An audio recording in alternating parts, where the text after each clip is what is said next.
ከየት አመጣው የሚያስብል ታምራት ዛሬ ባንተ ቤት ላይ ይሆናል። ከየት አመጣችሁ? ከየት አመጣው?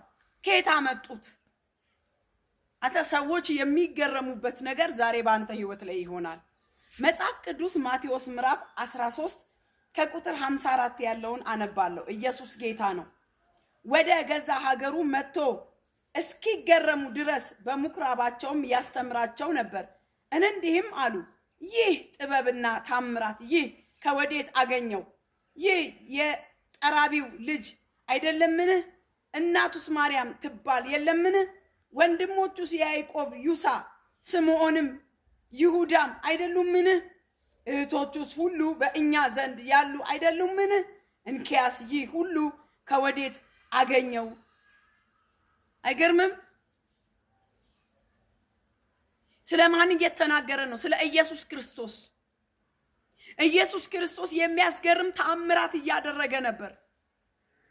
ይሄ ጠራቢው ልጅ ኢየሱስ አይደል እንዴ?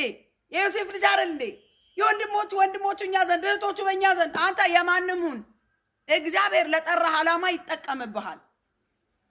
እግዚአብሔር ለጠራሽ ዓላማ ይጠቀምብሻል። የማንም ቤተሰብ ሁኚ፣ ከደካማ ተወለጂ፣ ከጠንቋይ ቤተሰብ ውጪ፣ ከክፎች መንደር ነይ፣ ከጥሩዎችም ነይ፣ ኢየሱስ ባንቺ ላይ ያስቀመጠውን ተአምራት መፈጸሙ ግድ ነው።